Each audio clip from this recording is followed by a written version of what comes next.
दूसरे स्कूलों के जो बच्चे हैं वो उनके पेरेंट्स को तो पता है, वो तो उनकी कॉपियाँ भी चेक करेंगे, उनको पढ़ाएंगे भी, उनको होमवर्क भी देंगे। यहाँ पर तो पेरेंट्स तो कहते हैं अगर सर पक्की छुट्टी कर जाए।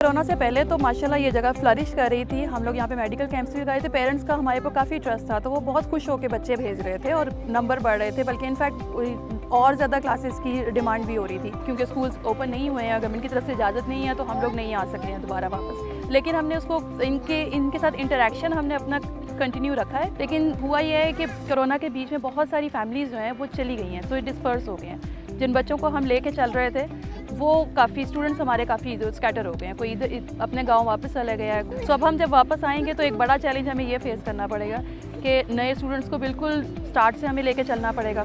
इसके अलावा जो पुराने स्टूडेंट्स हैं उनको भी ढूंढ के और दोबारा से मोटिवेट करके उनको मोबिलाइज़ करना पड़ेगा नए सिरे से।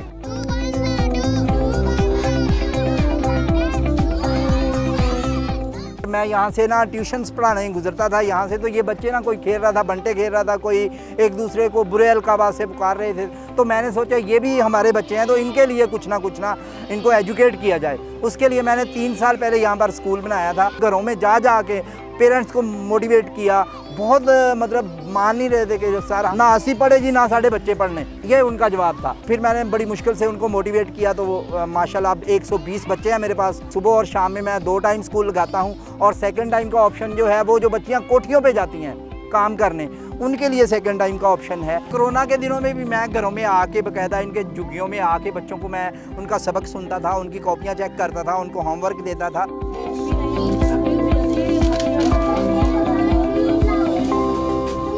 ज़्यादातर बच्चे जो हैं यहाँ पे स्ट्रीट बेगर्स हैं।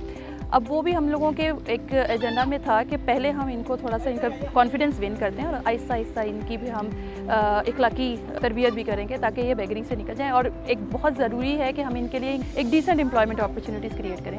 सो वो सब कुछ भी हमारे जहन में था, और ज़ाहिर बात है वो फिर कोरोना की वजह से अब हमें जो ब्रेक आया है, मेरे ख्याल में वो पिछले एफर्ट तो हमारे सारे दे हैव बीन लॉस्ट। अब दोबारा से हमें इसके ऊपर एक नए सिरे से काम करना पड़ेगा।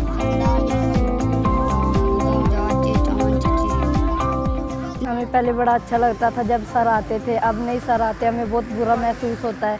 कोरोना की वजह से सर आ नहीं सकते और हमें पढ़ा नहीं सकते। हमें ये डर लगता है कहीं हम पढ़ाई में पीछे ना रह जाएं।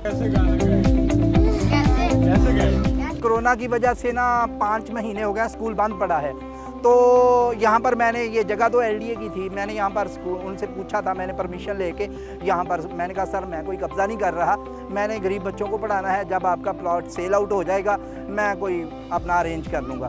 तो अभी लॉकडाउन की वजह से यहाँ पर कबाड़िया आ गया, और कबाड़िए ने आके मतलब अपना कारोबार शुरू कर लिया। तो उन्होंने समझा कि स्कूल ख़त्म हो गया, तो उन्होंने आके मेरा स्कूल भी गिरा दिया और कबाड़िए को भी भगा दिया। अभी ना मेरे पास कोई जगह नहीं है।